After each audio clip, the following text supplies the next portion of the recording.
এবার আমাদেরকে যেটা লাস্ট টপিক সেটা বুঝতে হবে সেটা হচ্ছে রিটেস্ট।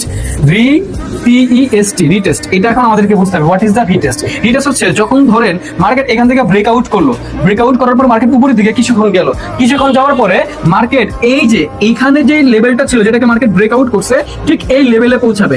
যখন মার্কেট ব্রেকআউট করে উপরে গিয়ে সেম একই লেভেলে পৌঁছাবে, এই একই লেভেলে পৌঁছানোটাকে বলা হচ্ছে retest.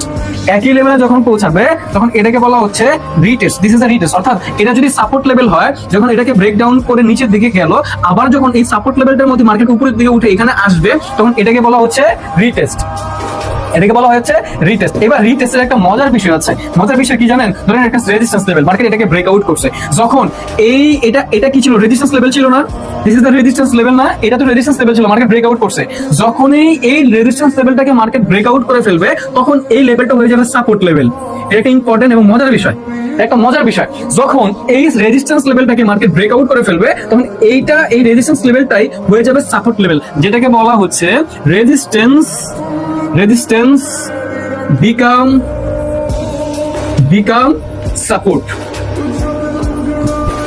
Resistance become support, that's means যখনই ব্রেকআউট হবে যেটা রেজিস্ট্যান্স লেভেল ছিল এটা সাপোর্ট হয়ে গেছে, তার মানে রেজিস্ট্যান্স বিকাম সাপোর্ট। এবার মার্কেট যখন রিটেস্টে আসবে, এটা এখন কি ভাই?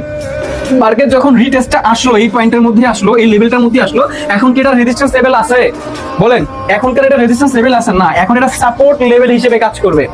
এখন এটা সাপোর্ট লেভেল হিসেবে কাজ করবে। এবার এই সাপোর্ট লেভেলটা স্ট্রং নাকি স্ট্রং না, এটা বলে দিবে এই রেজিস্ট্যান্স লেভেলটা কি স্ট্রং ছিল কিনা। যদি এই রেজিস্ট্যান্স লেভেলটা স্ট্রং থাকে, তাহলে এই সাপোর্ট লেভেলটাও 100% স্ট্রং, এবং এই মার্কেট যখন এই সাপোর্ট লেভেলে আসবে, আমরা হাফের ডিরেকশনের দিকে চলে যাবো নিঃসন্দেহে। এবং এটার চান্সেস অনেক অনেক বেশি প্রফিট করার চান্স, কারণ রিটেস্ট অনেক ইম্পর্টেন্ট এবং নতুনদের জন্য সেফ ট্রেড। কারণ নতুনটা সচরাচর এটাতে লস করে না, অনেকে ব্রেকআউট ব্রেকডাউনে লস করে ফেলে। ব্রেকআউট ব্রেকডাউনের ট্রেড নেয় অ্যাগ্রেসিভ ট্রেডার যারা আছে, যারা প্রফেশনাল ট্রেডার, তারা ব্রেকআউট এবং ব্রেকডাউনের ট্রেড নেয়, বুঝতে পারে। বাট যারা নিউ ট্রেডার তারা কি করে জানেন? এই যখন তারা চেষ্টা করে যে মার্কেট ব্রেকআউট হয়েছে, মার্কেট কখন রিটেস্ট আসবে, যখন রিটেস্ট আসে তখন গিয়ে তারা ট্রেড নেয়, কারণ এটা রেজিস্ট্যান্স ছিল, এখন এটা সাপোর্ট হয়ে গেছে।